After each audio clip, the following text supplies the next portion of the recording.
Mobil kamu masih enak dipakai, mesin masih halus, tapi kamu sering nunda ganti oli.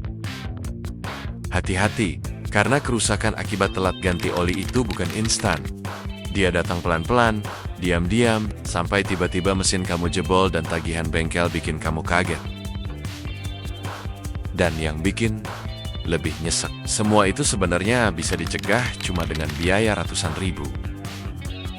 Di awal mungkin masih kuat, tapi pelan-pelan mesin kamu sedang sekarat. Kenapa oli itu krusial? Oli mesin itu bukan sekadar cairan. Fungsinya melumasi komponen di dalam mesin, mengurangi gesekan, membantu pendinginan, sekaligus membersihkan kotoran, sisa pembakaran. Di mesin modern, jarak antar komponen makin rapat. Tanpa oli yang sehat, gesekan jadi makin brutal. Ibaratnya, kamu lari maraton tanpa minum, lama-lama kolaps. Apa yang terjadi kalau telat ganti oli? Ketika oli telat diganti, viskositasnya turun. Artinya, dia nggak lagi melumasi dengan optimal. Kotoran dan residu menumpuk, membentuk lumpur oli. Gesekan meningkat, suhu naik, dan komponen mesin mulai aus lebih cepat. Efeknya nggak langsung terasa hari ini, tapi kerusakan terakumulasi pelan-pelan. Yang sering terjadi, mesin jadi lebih panas, suara makin kasar, performa turun, dan konsumsi BBM jadi lebih boros. Parahnya lagi, kalau dibiarkan, bisa terjadi scoring di dinding silinder atau kerusakan bearing. Dampak nyata ke mesin dan biaya. Sekarang, kita ngomongin dampaknya ke dompet.